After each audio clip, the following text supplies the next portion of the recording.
da nossa lição.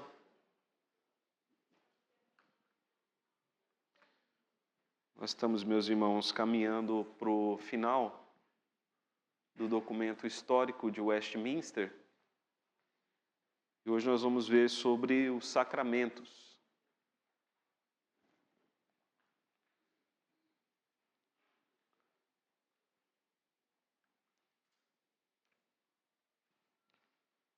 Pedir para o pessoal colocar ali a projeção para a gente, que eu vou precisar dos slides.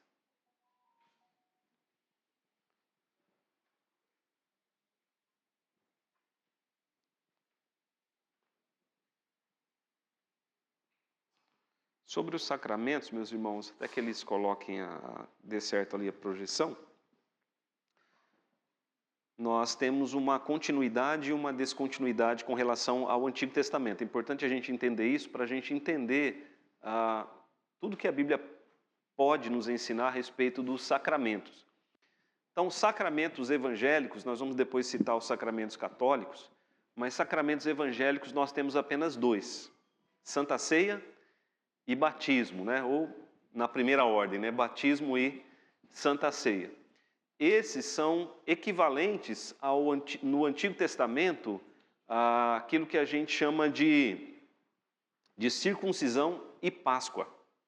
Então, no Antigo Testamento nós temos a circuncisão.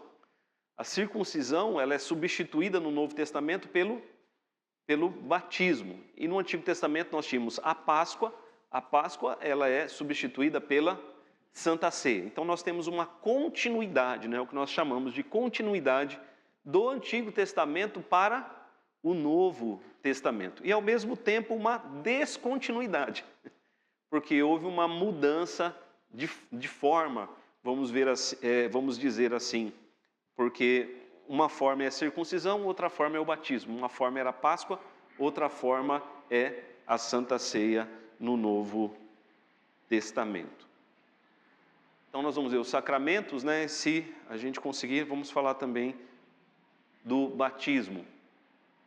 Então, os sacramentos evangélicos, batismo e Santa Ceia.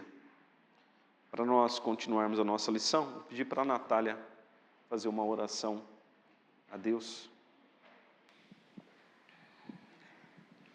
Senhor Deus, nós te adoramos e te louvamos e te agradecemos, ó Pai, por estarmos na tua casa, na tua presença, para aprender mais de ti, da tua palavra. Que teu Espírito Santo fale aos nossos corações, que o Senhor leve os nossos pensamentos cativos à tua presença.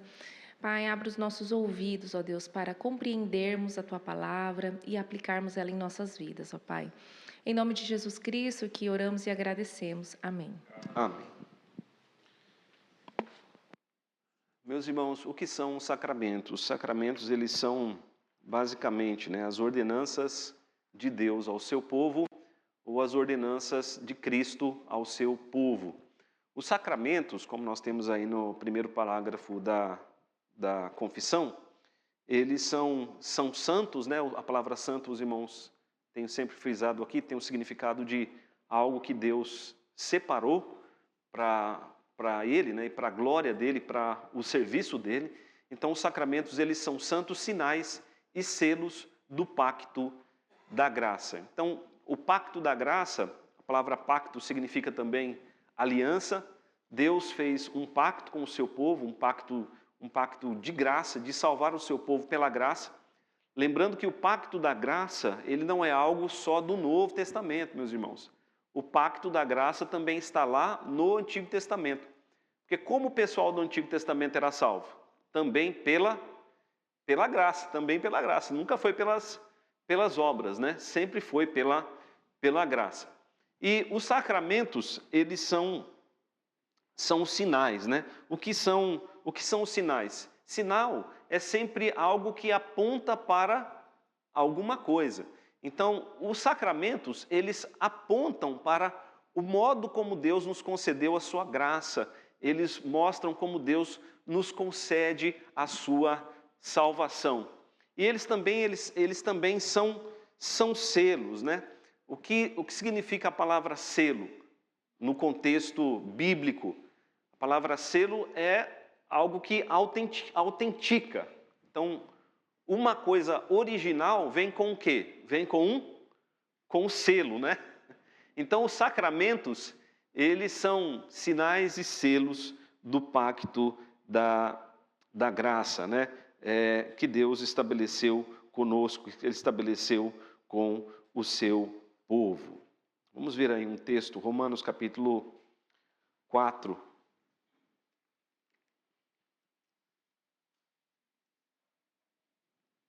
Romanos capítulo 4.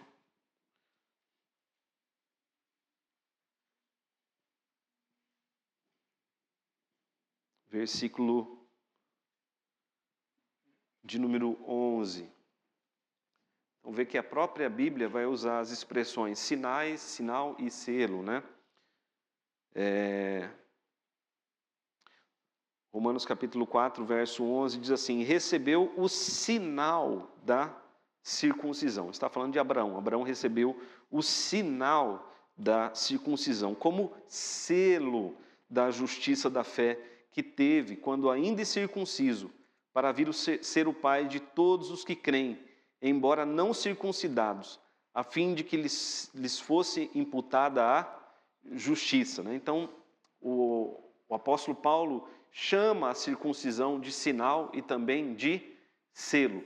A circuncisão foi substituída pelo batismo, né? Agora o batismo é para os crentes do Novo Testamento sinal e selo. Vamos abrir lá em Gênesis capítulo 17.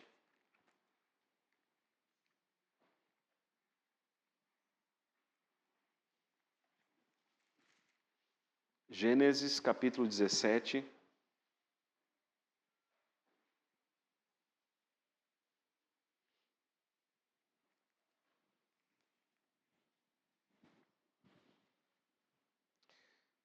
A partir do verso de número 7, diz assim: estabelecerei a minha aliança. A palavra aliança é a mesma palavra para pacto. A palavra aliança pode ser substituída por pacto, né? É um sinônimo de pacto. Estabelecerei a minha aliança entre mim e ti e a tua descendência no decurso das suas gerações. Aliança perpétua para ser o teu Deus e da tua descendência.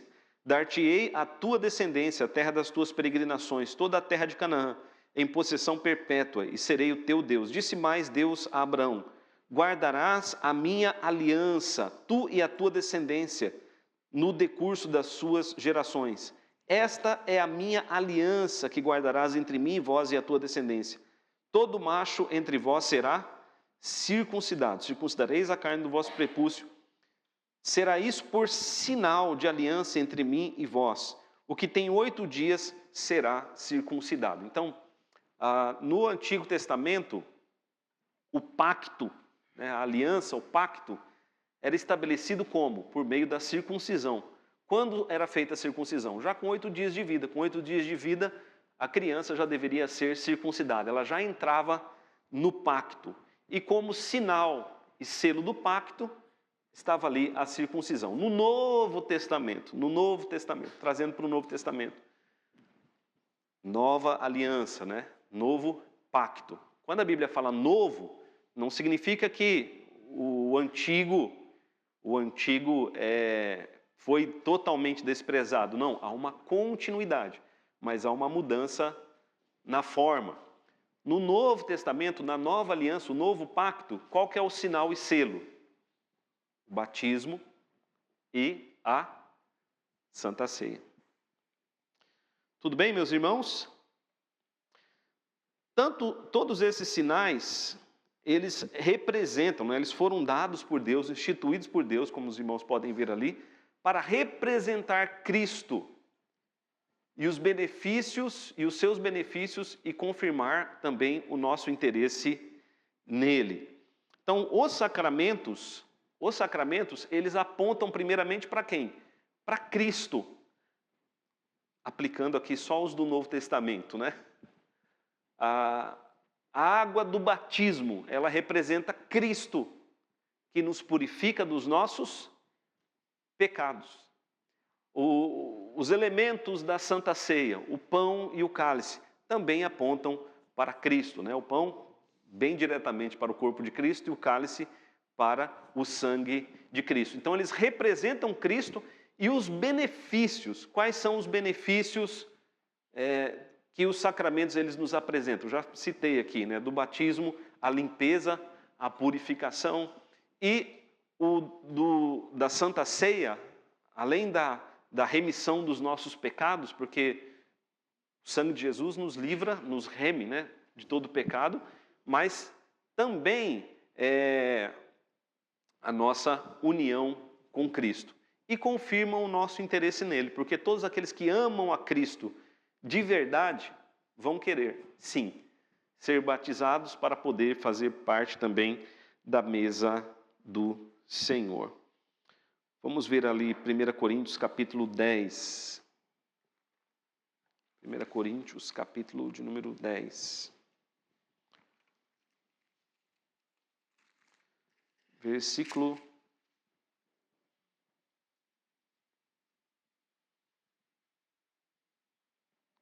de número 16.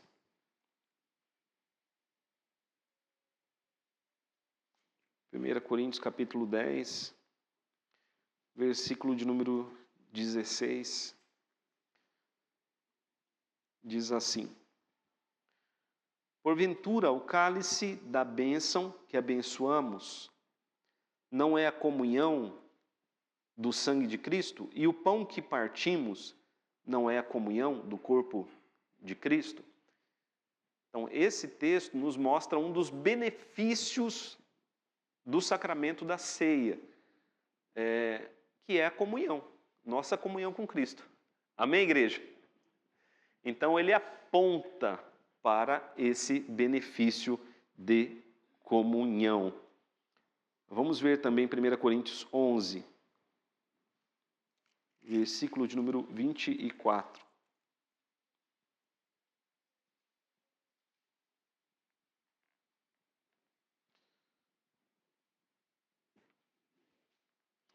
E tendo dado graças, o partiu e disse: isto é o meu corpo, que é dado por vós.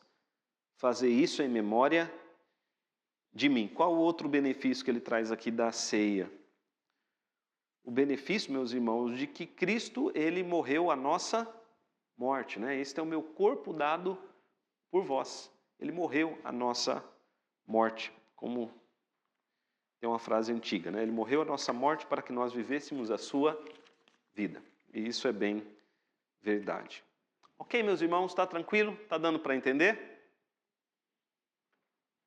Ok. Então, os sacramentos, né? Os sacramentos, eles não são apenas água na cabeça, ou um pãozinho que a gente come, ou um cálicezinho que a gente bebe. Não é isso.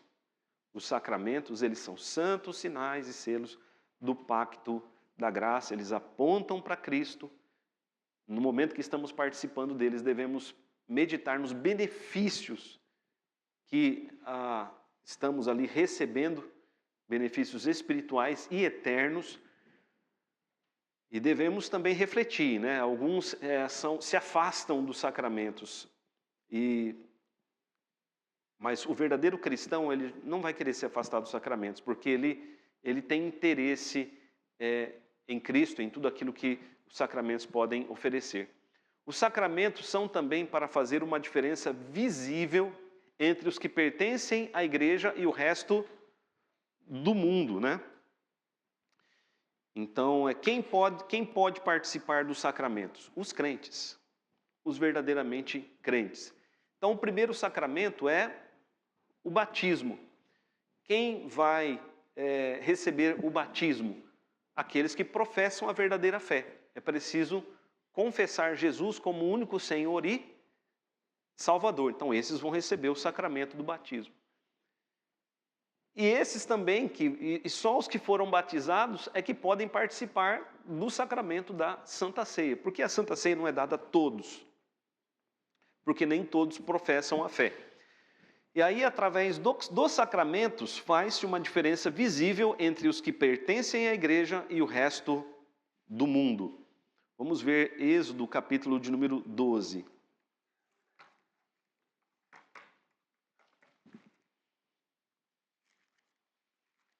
Êxodo capítulo de número 12, versículo 48.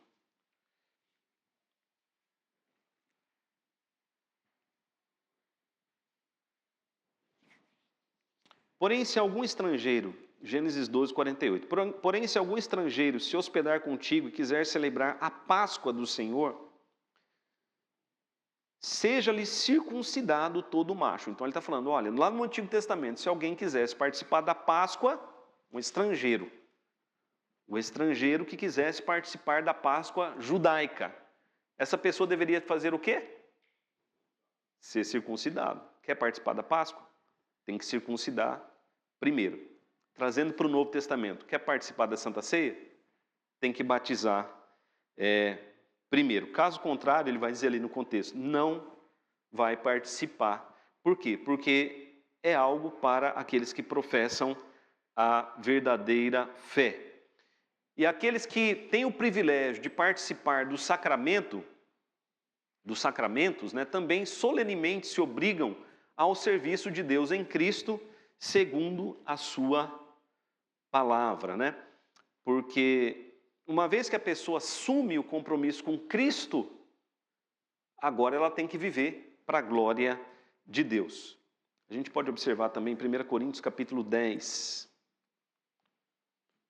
o versículo 21.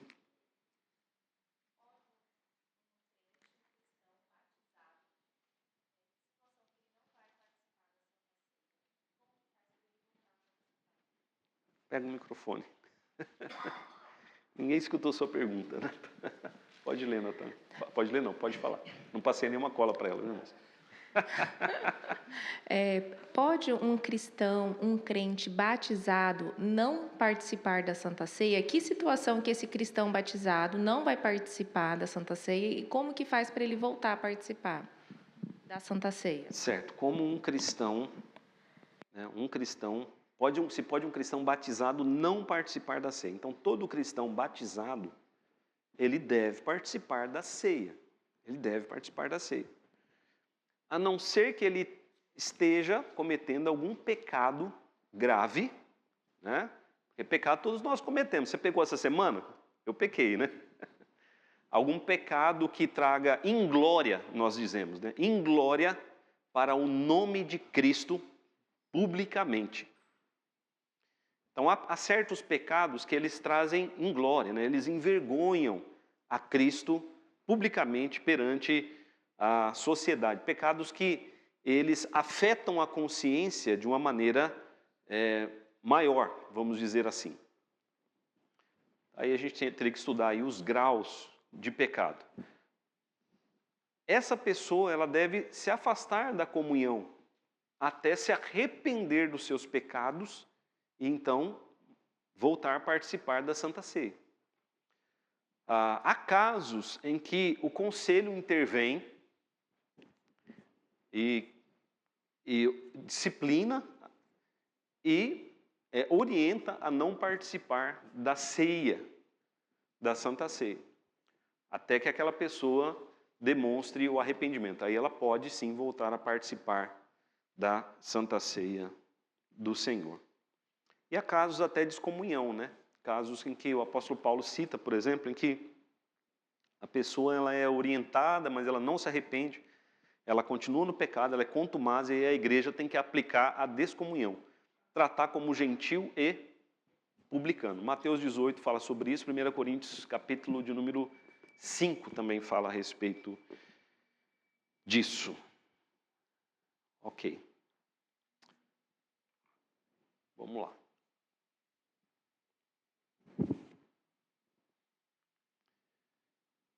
Em todo sacramento, há uma relação espiritual ou sacramental entre o sinal e a coisa significada. Por isso, os nomes e efeitos de um são atribuídos ao outro. Vamos explicar isso aí. Mateus capítulo 26.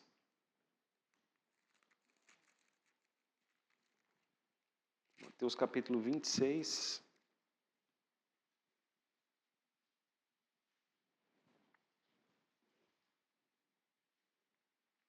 Eu vou ler só o texto de Mateus, meus irmãos. Mas o que esse parágrafo quer dizer é o seguinte. Quando a gente olha para o sacramento, ele nos faz ver, o próprio Cristo e o que ele representa para nós. Então, por exemplo, lá na Páscoa, eles faziam o quê? Qual é o principal elemento da Páscoa? A Páscoa tinha vários elementos, mas o principal elemento da Páscoa era o quê? O cordeiro. Não era o cordeiro? Então, quando olhava-se para o cordeiro, via-se o quê? O próprio Cristo, que morreria pelos nossos pecados e que nos livraria da condenação. Por quê? Porque pense lá no pessoal do Egito. Os israelitas eram melhores do que os egípcios? Não. O que livrou os israelitas da morte foi o quê? O sangue do cordeiro passado nas ombreiras das portas e das janelas. Os irmãos compreenderam? Então, quando olhava-se para o cordeiro, o que via-se ali era o próprio Cristo. Quando nós olhamos para o Novo Testamento, a água do batismo, nós vemos ali o próprio Cristo, que nos lava de todo pecado, que nos torna limpos. Quando nós olhamos para os elementos da Santa Ceia, a mesma coisa. Tanto que Jesus, quando ele vai celebrar a ceia com os seus discípulos, ele diz ali, versículo de número 26, verso de número 26, Mateus capítulo 26, versículo 26. Enquanto comiam, tomou Jesus um pão e abençoando o partiu e o deu aos discípulos, dizendo, tomai, isto é o meu corpo, né? Isto é o meu corpo. Depois ele vai dizer, isto é o meu sangue, né? Com o cálice na mão. É claro, meus irmãos, que o pão ali não era o corpo de Cristo. Cristo estava na frente dos seus discípulos segurando o pão.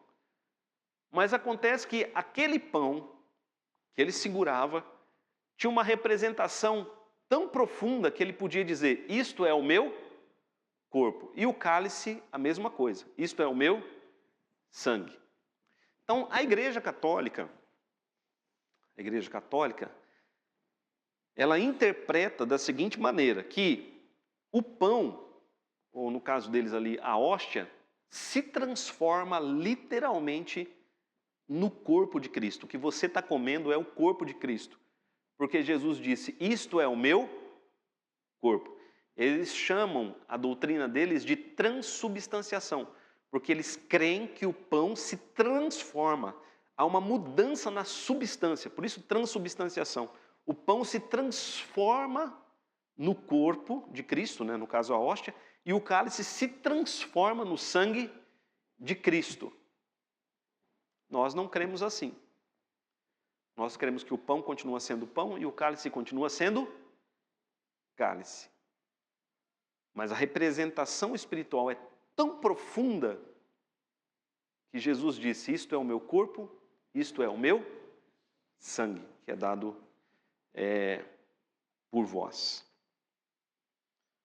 Ok, meus irmãos? Deu para entender? Presbítero Marcos.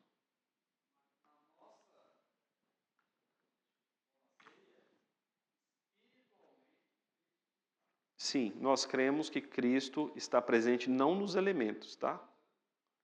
Mas ele está presente na igreja. E ele nos confere os benefícios do sacramento, seja o batismo ou seja a ceia.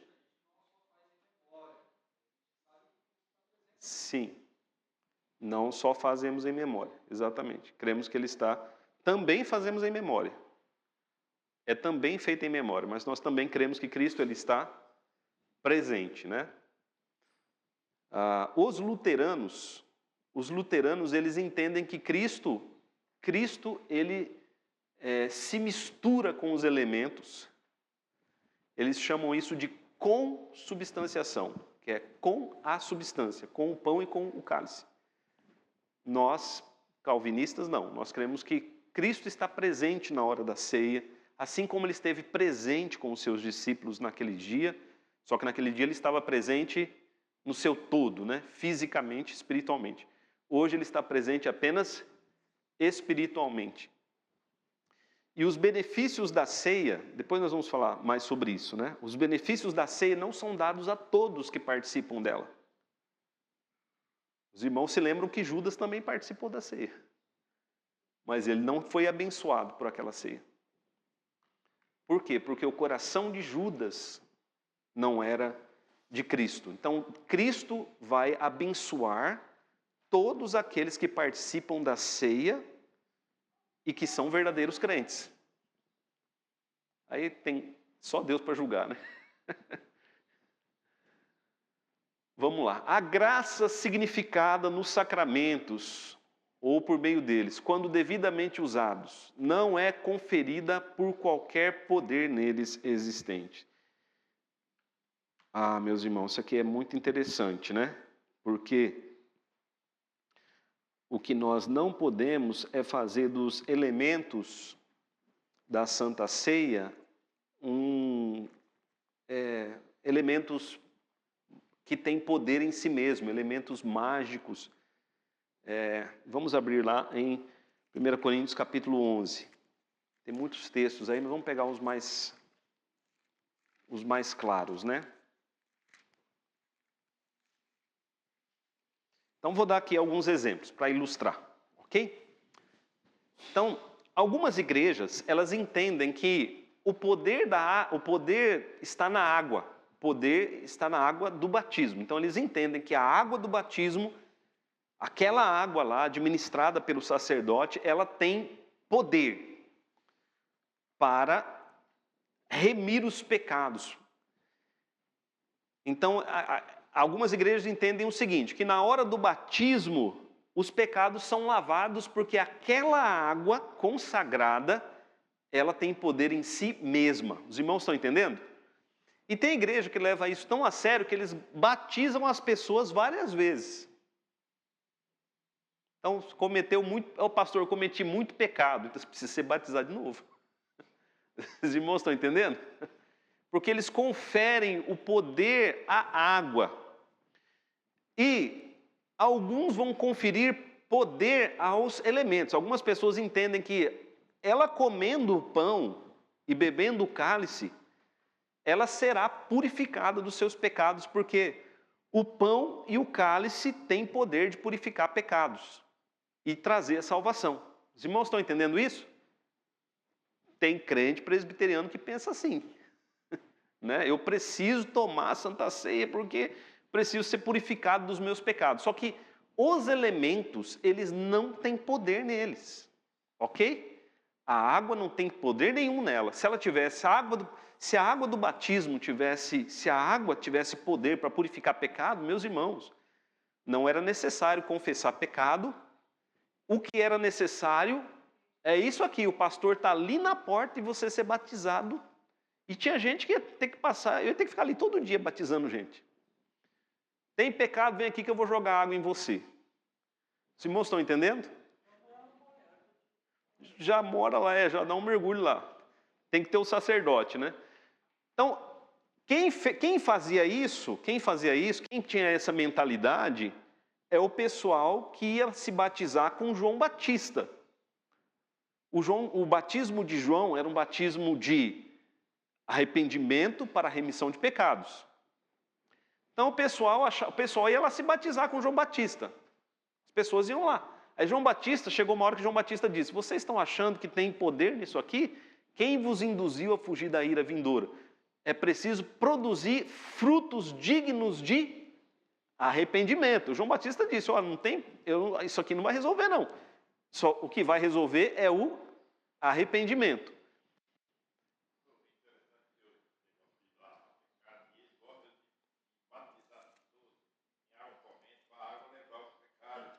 Isso,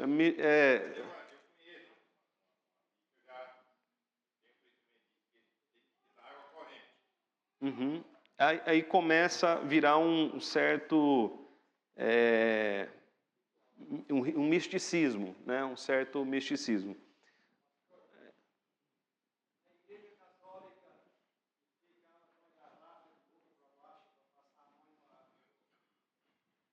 Eu não entendi, Sebastião.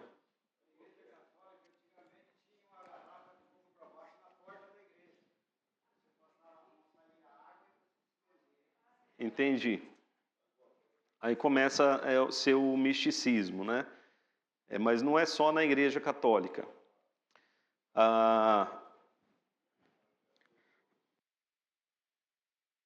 Irmãos, não tem poder nos elementos, ok? Os elementos não têm poder por si mesmos. Nem a circuncisão, o que a circuncisão representava, né? A circuncisão, que é o corte do prepúcio masculino. O que representava a circuncisão? Representava a remoção do pecado. Removia-se um pedaço da carne para representar a remoção do pecado. Paulo vai dizer o seguinte: olha, o que vocês têm que remover não é o pedaço da carne física, mas é o pecado que está no coração de vocês. O verdadeiro israelita é aquele que remove o pecado do seu coração. Então a gente não pode, porque nós corremos o risco da idolatria. O que é a idolatria? É atribuir poderes divinos a um ídolo. Isso é idolatria. Então nós podemos atribuir poderes divinos aos elementos da Santa Ceia e fazermos desses elementos ídolos.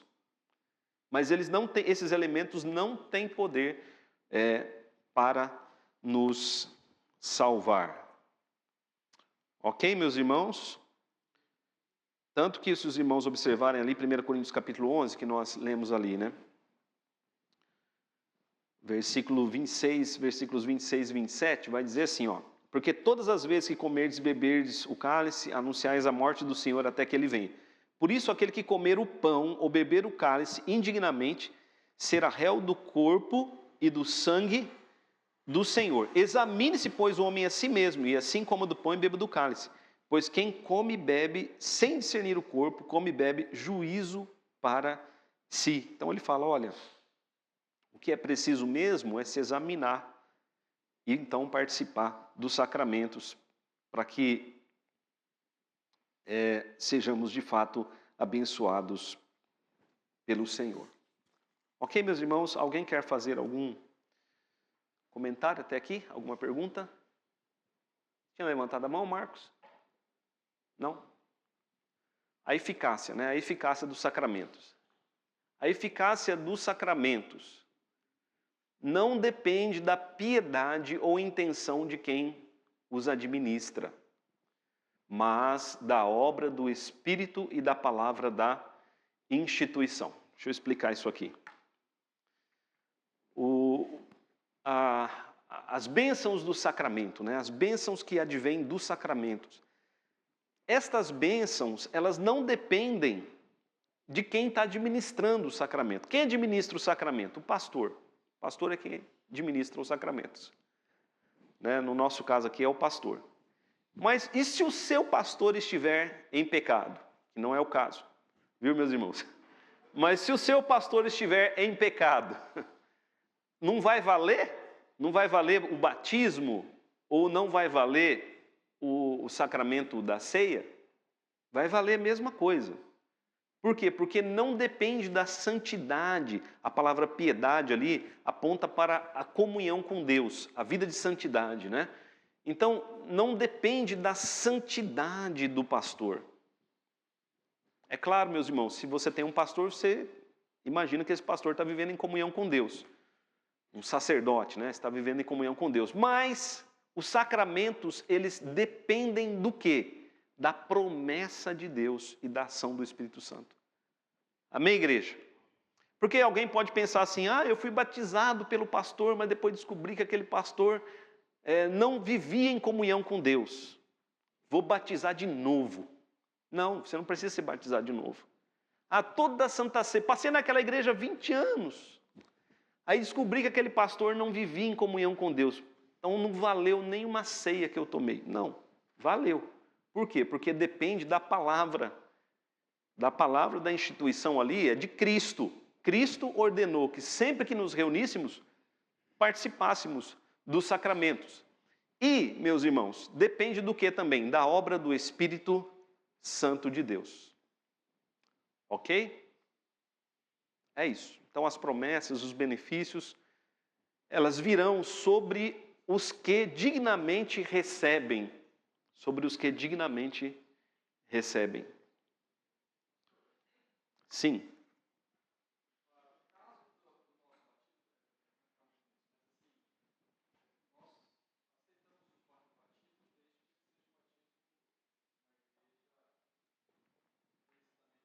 Evangélica. Sim.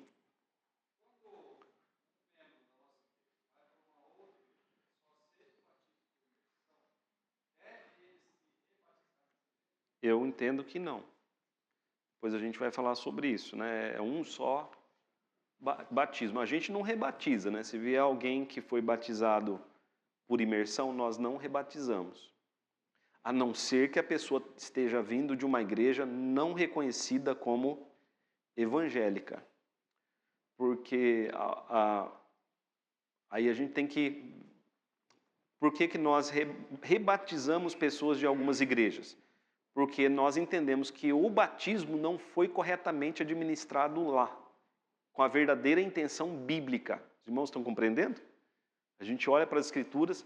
Agora, se a gente olhar para uma igreja e ver que essa igreja administrou corretamente o batismo, nós não rebatizamos.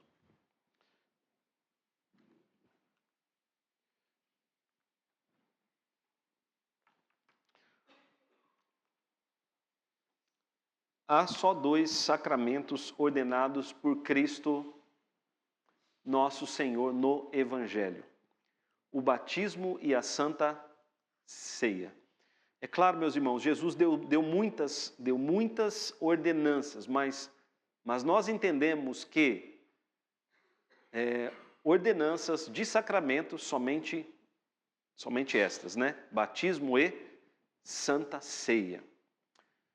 E entendemos também que os sacramentos devem ser administrados pelos ministros da palavra, legalmente ordenados. Por que só os pastores, no nosso caso, né, no nosso entendimento reformado, porque somente os pastores podem administrar o batismo e a Santa Ceia? Senão vira uma bagunça, né, meus irmãos? Imagina, né, todo mundo sai batizando todo mundo e aí a coisa perde. A gente nem vai saber quem foi batizado e quem não foi, porque, pastor, batizei fulano. Então, o batismo ele é realizado no momento público, ou na escola dominical, ou no culto, no nosso caso. Para quê? Para que fique claro aqueles que estão ingressando na igreja. A Igreja Católica, ela tem 7 sacramentos. Ela tem 7 sacramentos. Ela tem o batismo, que é um sacramento, o primeiro sacramento. Depois tem a crisma, que seria como a nossa profissão de fé.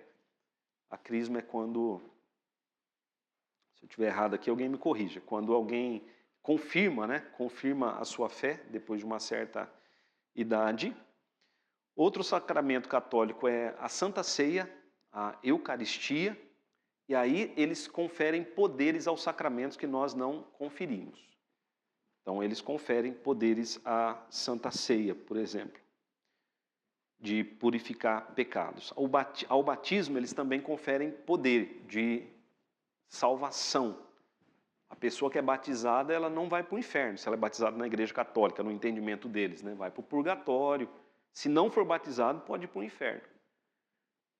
Mas eles entendem que uma vez católico, sempre católico. Mesmo que você venha para a igreja evangélica, porque você foi batizado lá, então não importa para onde você for. Eles entendem que você é sempre católico, no entendimento deles, né? Depois eles têm a reconciliação, na reconciliação está o quê? A confissão e a penitência. Então, para o católico, isso é um sacramento. O católico, ele tem que se confessar e tem que pagar a penitência. Porque sem os sacramentos, a pessoa não é salva. Outro sacramento para eles, a unção de enfermos. Popularmente conhecida como extrema unção, né? A pessoa está lá para morrer, chama o padre. Chama o padre por quê? Para trazer ali conforto para o enfermo, mas também para dar o passe, né? Está aqui, ó, o seu passe. Entrega esse passinho lá, porque senão você pode descer e não subir. A unção dos enfermos, a ordem também é um sacramento, que é a ordenação de padres e autoridades católicas, né? Inclusive diáconos, e o matrimônio para eles também é um sacramento. Então, esses são os sacramentos católicos. Para nós, reformados, nós entendemos que há só 2 sacramentos ordenados por Cristo nosso Senhor para toda a igreja: o batismo e a Santa Ceia. Ok, meus irmãos? 1 Coríntios capítulo de número 10. Vamos abrir lá mais uma vez. Alguém quer comentar alguma coisa?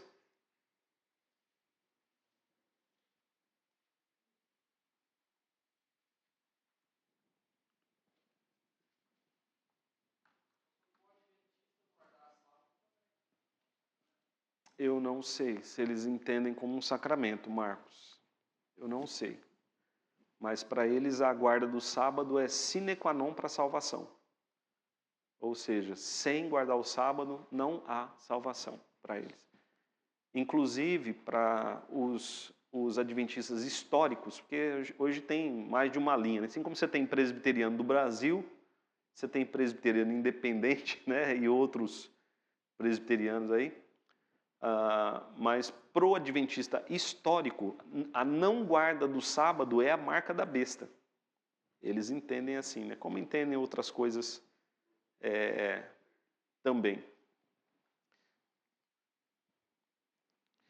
1 Coríntios capítulo 10, versículos de 1 a 4.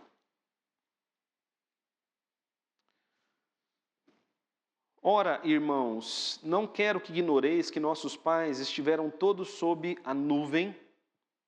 Aqui quando ele fala que todos estiveram sob a nuvem, é uma referência ao batismo do Antigo Testamento, sob Moisés. E todos passaram pelo mar. Essa passagem pelo mar, alguns textos bíblicos vão fazer referência à aspersão, né? Porque enquanto eles estavam passando ali pelo Mar Vermelho, salpicava água, né, sobre eles. Mas depois Moisés, na verdade, salpicou sangue sobre o povo, trazendo ali o batismo da antiga aliança. Então veja ali, tendo sido todos batizados, assim na nuvem como no mar, com respeito a Moisés. Então, por imersão, foram batizados os egípcios, meus irmãos, ali, naquele dia. O povo de Israel foi batizado por aspersão. Os egípcios depois entraram no mar, mas eles foram imergidos. Não estou dizendo que o batismo por imersão é errado, viu? Mas é uma referência histórica, né? Todos comeram de um só manjar espiritual e beberam da mesma fonte espiritual, porque bebiam de uma pedra espiritual que os seguia, e a pedra era Cristo. Entretanto, Deus não se agradou da maioria deles, razão porque ficaram prostrados no deserto. Mas veja aí o parágrafo, né? Os sacramentos do Velho Testamento, quanto às coisas espirituais, por eles, significados representados, eram em substância os mesmos do Novo Testamento. Paulo está fazendo um link, né, do Antigo Testamento com o Novo Testamento. Vamos falar um pouquinho sobre o batismo. Meus irmãos, deu para entender o que é sacramento? Ok? E por que nós temos somente esses 2 sacramentos? Então, nós entendemos, por exemplo, que o casamento não é um sacramento, porque se o sacramento fosse uma ordenança para todos, todos teriam que se casar, mas nem todos se casam, não é uma ordenança para todos. Ordenança para todos é batismo e Santa Ceia. O batismo O batismo é um sacramento do Novo Testamento, instituído por Jesus Cristo, não só para solenemente admitir na igreja a pessoa admitida, a pessoa batizada. Mas vamos lá, né? Vamos aqui pelo primeiro ponto. Toda pessoa que quer ser cristã, essa pessoa deve ser batizada. Amém, meus irmãos? Acho que isso aí todo mundo concorda, né? Então vamos ver alguns textos bíblicos. O primeiro deles, Mateus capítulo 28. Então, o batismo é a forma de se admitir, a forma pública e formal de se admitir um crente na igreja.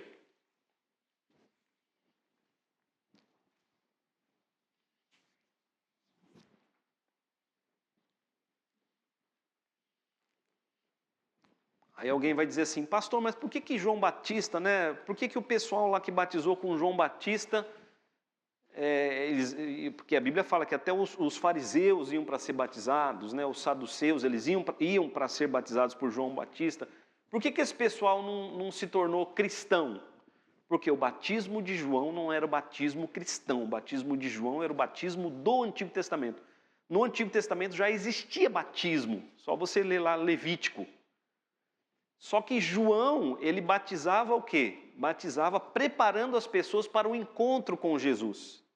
João não batizava ninguém para fazer parte de igreja. Mas depois que Jesus Cristo morreu e ressuscitou, aí sim começa o batismo cristão. Batismo cristão. Então tem uma diferença, né, entre o batismo de João e o batismo cristão. Importante a gente ter essa noção, né? Jesus não foi batizado para se tornar cristão. Jesus não fazia parte de qual igreja Jesus fazia, né? Uma vez um batista me falou que a igreja batista começou com João Batista. Eu falei, irmão, você tem que ler livro de história para você ver que as igrejas começaram depois do século XVII, né? As igrejas protestantes. Antes era a igreja católica do Oriente e do Ocidente, fora algumas pequenas divisões. Vamos lá, meus irmãos, a grande comissão, Mateus capítulo 28, a partir do verso 18. Jesus, aproximando-se, falou-lhes, dizendo, toda a autoridade me foi dada no céu e na terra. Ide, portanto, fazei discípulos de todas as nações, batizando-os em nome do Pai, do Filho e do Espírito Santo, ensinando-os a guardar todas as coisas que vos tenho ordenado. Então, qual é a marca de um discípulo? Qual é a primeira marca de um discípulo? O batismo. Né? Jesus disse, olha, vão por todas as nações, fazendo discípulos e batizando-os. Então, a primeira marca de um discípulo é batizar, ser batizado. Atos capítulo 2.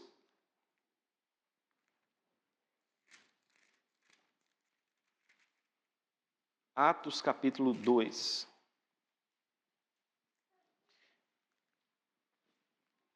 Então, às vezes a pessoa fala assim, pastor, eu não quero ser batizado. Jamais quero ser batizado. Quero fazer parte da igreja, mas não quero ser batizado. Isso, meus irmãos, não é algo incomum, viu? Mas por que as pessoas não querem ser batizadas? Geralmente é por causa disso aqui, ó. Um desses dois motivos aqui que eu vou dar. Às vezes a pessoa não quer ser batizada por causa da família. Pastor, se eu for batizado, aí o que a minha família vai dizer? Aí, por medo da família, a pessoa não quer ser batizada. Esse é um motivo que eu sempre encontro por aí. Mas Jesus também diz, quem ama pai ou mãe mais do que a mim, não é digno de mim. Segundo motivo por que as pessoas não querem ser batizadas. Porque não quer assumir um compromisso com a igreja. Porque se você for batizado e não viver conforme a verdadeira fé, a igreja vai procurar te corrigir ou vai aplicar a excomunhão. Aí a pessoa não quer, eu quero viver minha vida, pastor. Eu quero ir na igreja, mas eu também quero viver minha vida. Eu quero Jesus, mas eu também quero curtir. Os irmãos estão compreendendo? Então não quero ser batizado. Mas a marca dos discípulos é o quê? O batismo e o aprendizado. Porque Jesus disse, ide fazei discípulos. Aí depois, batizando-os. Depois ele disse, ensinando-os todas as coisas que vos tenho. E aí, meus irmãos, esse discipulado vai a vida inteira. A gente nunca vai aprender tudo que Jesus ensinou. Sim.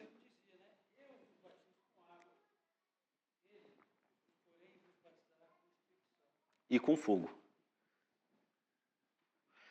Atos capítulo 2, versículo 38 em diante. Atos capítulo 2, verso 38 em diante, diz assim: Respondeu-lhes Pedro, arrependei-vos e cada um de vós seja batizado em nome de Jesus Cristo para a remissão dos vossos pecados e recebereis o dom do Espírito Santo. Então Pedro aqui está falando com os judeus, ok, meus irmãos? Então os judeus, eles já conheciam a palavra. Pedro não precisava ensinar nada para eles ali, eles já sabiam. Então Pedro falou, olha, tudo que vocês precisam saber vocês precisam se arrepender, porque vocês mataram o Filho de Deus, está no contexto, e também vocês precisam ser batizados em nome de Jesus Cristo. É claro, Pedro batizou, eu entendo, em nome do Pai, do Filho e do Espírito Santo, obedecendo lá a Cristo. Mas o que Pedro está querendo aqui dizer é o seguinte, vocês precisam se fazer uma aliança com Cristo. Meus irmãos, porque batismo, na cabeça do judeu, e na nossa cabeça também deve ser, tá? Batismo é aliança. Amém, meus irmãos? A aliança no Antigo Testamento era o quê? A circuncisão. No Novo Testamento é batismo. Então, batismo é aliança. Então Pedro está dizendo, olha, vocês precisam assumir uma aliança com Jesus, que vocês crucificaram. Se arrependam dos seus pecados, façam uma aliança com Jesus Cristo, e vocês, pela fé, vão receber perdão dos pecados e também o Espírito Santo de Deus. Pois para vós outros é a promessa do Espírito Santo. A promessa do Espírito Santo estava lá em Joel, capítulo 2, que os judeus bem conheciam e que Pedro já tinha citado aqui. Nós estamos no final da pregação de Pedro. Pedro diz, esse batismo é para vocês e também para seus filhos e para todos que ainda estão longe, isso é, para quantos o Senhor nosso Deus chamar. Com muitas outras palavras, deu testemunho e exortavam-os, dizendo, salvai-vos dessa geração perversa. Então os que lhe aceitaram a palavra foram batizados, havendo um acréscimo naquele dia de quase 3.000 pessoas. E como viviam os convertidos? Perseveravam na doutrina dos apóstolos, na comunhão dos santos, no partir do pão e nas orações. Então os irmãos percebem aí que há uma linha, né? Qual é a linha?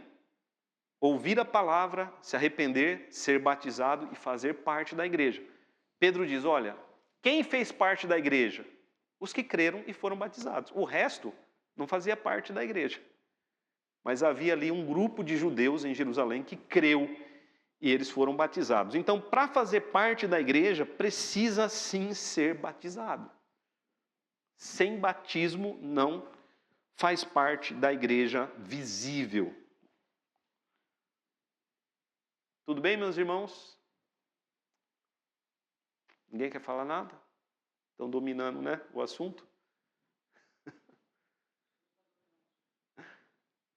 Ok. Mas o batismo também serve para nós como indivíduos. Como indivíduos, o batismo serve para nós como sinal e selo do pacto da graça. Uma vez que a pessoa ela se batiza, ela entende que ela faz parte da nova aliança e que agora ela está em união com Cristo. Amém, meus irmãos? Acho que esse é um entendimento muito claro que a gente tem, né? Nós também entendemos que ali fala da regeneração, a nova vida, a remissão dos pecados e também da consagração. O que é consagração? Da nossa vida separada para Deus. E agora nós devemos fazer o quê? Andar em novidade de vida. Amém, igreja? Então o cristão entende isso. Uma vez que eu fui batizado, agora eu tenho que andar em novidade de vida. como nós estávamos falando. Algumas pessoas não querem ser batizadas por quê? Porque não quer ter compromisso com a igreja. Então não quer ter esse compromisso de andar em novidade de vida. Mas os verdadeiros crentes querem, desejam e assumirão esse compromisso. O batismo é um sacramento segundo a ordenação de Cristo e há de continuar em sua igreja até o fim do mundo. Por quê? Porque Jesus disse: ide por todo o mundo. Então, até que todos ouçam, não todas as pessoas, mas até que todas as pessoas que Deus deseja salvar do mundo ouçam o Evangelho vai continuar sendo pregado e as pessoas continuarão sendo batizadas. O elemento exterior usado no batismo é a água com a qual o ministro do Evangelho legalmente ordenado deve batizar o candidato em nome do Pai, do Filho e do Espírito Santo. Isso aqui não preciso explicar. Não é necessário imergir na água o candidato, mas o batismo é devidamente administrado por efusão ou aspersão. Então, nós temos 3 formas de batismo na Bíblia, muito claros. Nós temos a imersão, que é quando a pessoa é imergida, temos a efusão e temos a aspersão. A Bíblia não prescreve uma forma de batismo. A Bíblia não diz, olha, a forma correta de ser batizado é essa. A Bíblia não fala. Alguns vão dizer, Jesus foi batizado na água. Lembrando que o batismo de Jesus era o batismo judeu, e o batismo judeu era por efusão. Você pode pesquisar na Bíblia, né? Aí Jesus desceu as águas. Claro, ninguém vai subir as águas. A água sempre está no lugar mais baixo. Mas a Bíblia não fala que ele foi imergido. A palavra batismo significa lavar. E o judeu batizava todas as fotos não. Ninguém tirou foto de Jesus sendo batizado, né? Mas naquela época as pessoas sabiam pintar. Elas pintavam. Todos os quadros da época mostram Jesus em pé na água com João jogando a água sobre a cabeça dele. Quadros daquela época. Outro detalhe interessante também é que quando Moisés batizou o povo estava como? Em pé, no deserto. E ele aspergiu sangue sobre o povo. Jesus foi batizado com o Espírito Santo, não foi? Quando ele foi batizado com o Espírito Santo, o que a Bíblia diz? Que o Espírito Santo desceu como pomba sobre a cabeça e pousou sobre o ombro dele, não foi? Em Atos 2, quando fala do batismo do Espírito Santo, diz que, como que foi o batismo dos apóstolos com o Espírito Santo? Desceu do céu, né? Línguas como de fogo. Então nós entendemos que o batismo pode ser por imersão, por aspersão ou por efusão, não importa. A Bíblia mesmo vai dar vários detalhes, não vou ler aqui os textos todos, que não é nossa intenção nessa manhã, de batismos feitos por aspersão. Efusão é quando você joga água na cabeça. Aspersão é quando você pega um negócio e borrifa a água. Né? Quando você olha lá para Ezequiel 36, ele vai falar sobre o batismo. Veja lá comigo lá. Ezequiel 36. Uma promessa do Novo Testamento. Verso 25, Ezequiel 36, 25. A palavra que aparece aí é batismo. No original.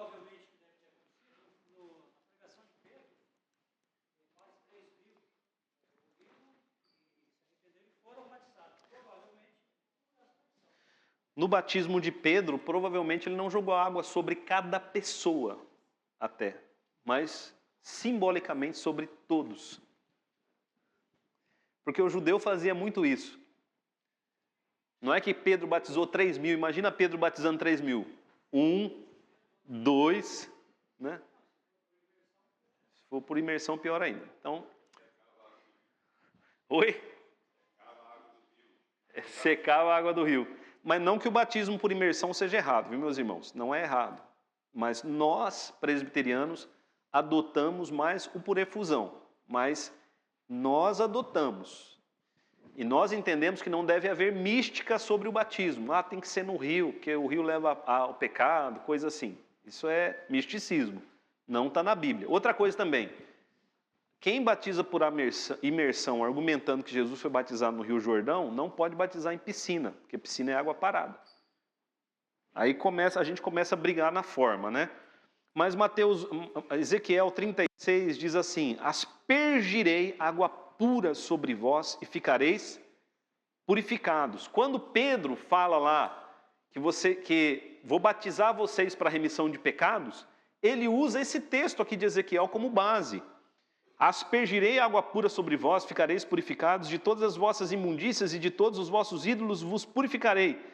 Dar-vos-ei novo coração, promessa do Novo Testamento. Porei dentro de vós espírito novo, tirarei de vós coração de pedra e darei coração de carne, porei dentro de vós o meu espírito.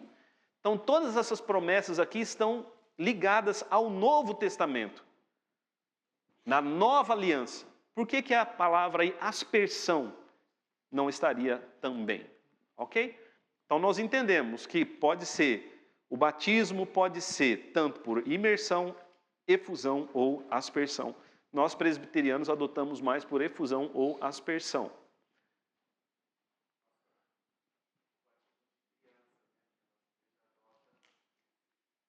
O batismo de criança.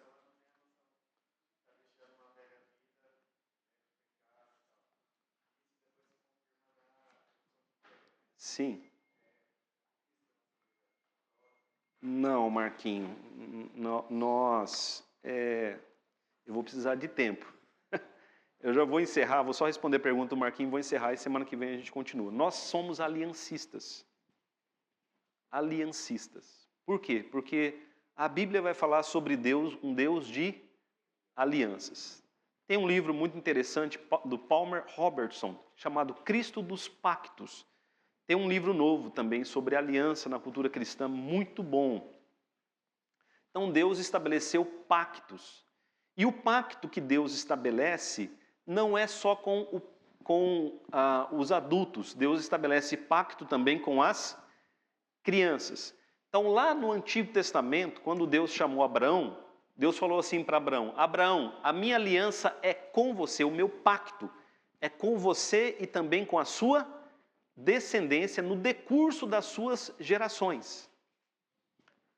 Aí Deus vai dizer para Abraão: todo macho nascido de ti será circuncidado ao 8º dia de vida. Então Abraão circuncidou primeiro quem? O Ismael, que era filho do Agar. E depois ele circuncidou o Isaque, com 8 dias de vida. Faço uma pergunta para você: com 8 dias de vida, uma criança tem consciência de que ela está fazendo parte de um pacto? É porque o pacto não é estabelecido por mim nem por você. O pacto ele é estabelecido por Deus. Jacó e Esaú foram circuncidados? Foram ou não foram? Foram. Isaque circuncidou Jacó e Esaú. Mas o pacto foi estabelecido com os dois? Não. O pacto foi estabelecido somente com... Mas Esaú não era circuncidado? Deus é que estabelece o pacto. Deus diz: circuncida todo mundo. Eu vou estabelecer o meu pacto. Terei misericórdia de quem eu quiser. Romanos capítulo 9. Aí, a nossa obrigação é batizar. O pacto é Deus que vai confirmar depois. Isso, meus irmãos, está por toda a Bíblia. Está por toda a Escritura. Agora, o Pedro vai dizer: a promessa é para vocês e também para os seus filhos. Quando a Bíblia fala, Quando a Bíblia fala de batismos no Novo Testamento, geralmente vai falar de batismos de adultos com mais de 30 anos. Com mais de 30 anos. E esses adultos, a Bíblia vai dizer em alguns casos, foram batizados juntamente com toda a sua família. Então faz referência ao adulto e a toda a sua família. Eu faço uma pergunta para vocês: naquela época as famílias tinham crianças ou não? Natália estava lendo para Daniel essa semana, John Wesley era o número 15 John Wesley, o evangelista, ele era o número 15 da família dele, de filhos, de irmãos. E a mãe dele era o número 25. A mãe dele, ela teve 24 irmãos. Naquela época, vocês acham que as pessoas tinham quantos filhos? Meus irmãos, o povo era igual coelho naquela época. E faço uma pergunta para vocês aqui, para encerrar, mas a gente pode voltar com mais detalhes na semana que vem. Aí você vê pelo YouTube, Marquinhos. Se as crianças, olha para mim, se as crianças faziam parte do pacto no Antigo Testamento, elas não vão fazer parte do pacto no Novo Testamento? Se as crianças não estão no pacto, aonde elas estão? Não vem falar para mim de apresentação no templo, que isso não tem na Bíblia, viu? Ah, Jesus foi apresentado ao templo. Jesus foi apresentado ao templo por quê? Essa é a pergunta que você tem que fazer e dar a resposta.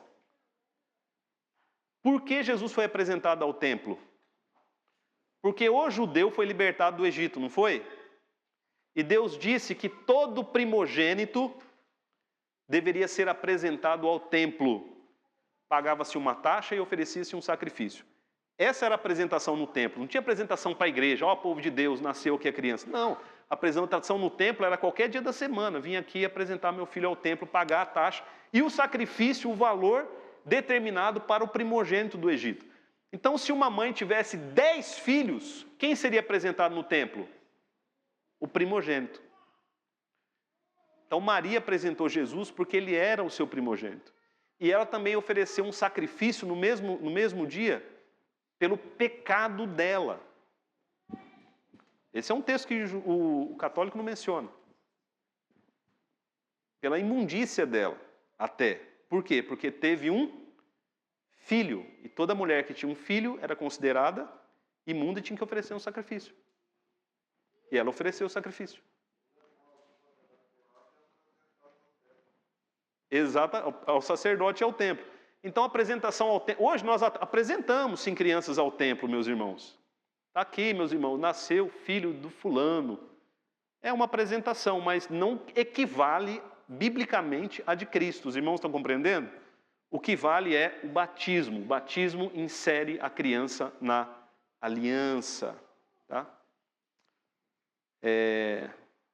Vamos orar, meus irmãos.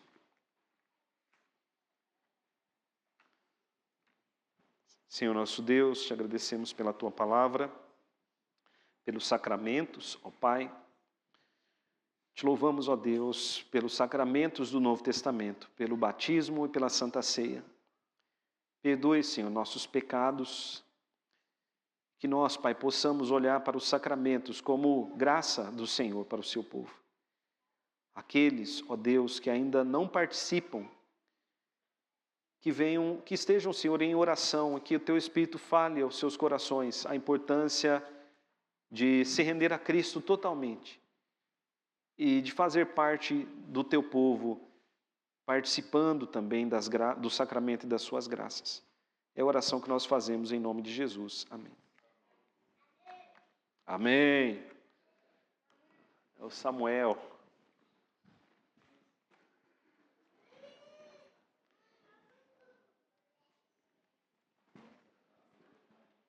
Microfone. Fábio quer o microfone. É isso, Fábio? Obrigada. Eu sabia onde está. Bom dia, irmãos. Hoje é um dia muito especial. Dia da cantata. Hoje é considerado o dia da Bíblia, segundo domingo de dezembro, dia da Bíblia. Por falar nisso, eu estou com a listinha aqui que a gente anotou, os nomes de quem fez a leitura durante o ano, concluíram, né? Se o seu nome não está aqui, você fez a leitura, me procure. Eu estou aqui com o nome da Natália, Geselaine, a Sônia, Cláudio Fernando, Manuel Augusto, Janir, Carlos, Juliana, André, seu Dario Almerinda, Eliane e Ismael. Pastor Manuel também. Eu coloquei aqui, eu ia só confirmar com ele. Alguém mais fez ou está fazendo, concluindo? Eu encontro um que está falando assim, eu estou lá, eu não sei aonde, eu consegui terminar essa semana. Mael estava assim, não sei se eu vou conseguir, conseguiu, já concluiu antes de mim a leitura completa. Glória a Deus, né? Porque a Bíblia é o nosso manual, que temos na nossa língua portuguesa disponível em tudo quanto é tipo de formato. Hoje também é o dia da esposa do pastor. Eu também tenho lá na minha família uma esposa de pastor, viu, Natália? E eu gostaria de chamar a Glaura aqui para esse momento especial.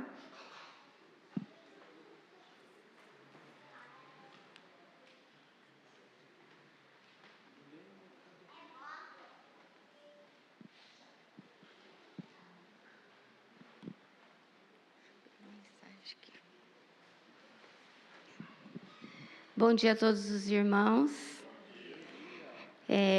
Fui escolhida pela nossa presidente para estar aqui, né? É uma honra para nós poder fazer essa homenagem. Nós vamos homenagear hoje a esposa do pastor, que é a Natália, e também o pastor, que dia 17 também é seu dia. Então, aproveitando, nós vamos homenagear os dois. Eu vou ler uma mensagem para a Natália, depois uma para o pastor, e eu convido você, o pastor, depois que eu terminar de ler, e eu não sei se o Daniel está aí, para virem aqui, que eu vou pedir para o presbítero Júnior fazer uma oração. Hoje queremos honrar a sua vida, Natália, o seu coração, pelo dia da esposa do pastor. A palavra nos lembra em Provérbios 31:10, mulher virtuosa, quem achará? O seu valor muito excede o de rubis. Você é esse presente precioso entre nós, com sensibilidade, firmeza e amor. Caminha ao lado do nosso querido pastor, sendo auxiliadora, intercessora, conselheira, sustentação diária, não apenas para ele, mas para toda a nossa igreja. A SAF e toda a igreja, profundamente gratas a Deus pela sua vida, como forma de carinho e gratidão e honra, presenteamos a você com um vale café da manhã em família, para que você, o pastor e o querido amado Daniel, possam desfrutar juntos em um lugar de sua preferência, celebrando o que realmente importa: amor, unidade, descanso, alegria em família. Que o Senhor continue fortalecendo sua caminhada, renovando suas forças e enchendo sua casa de paz, graça e propósito.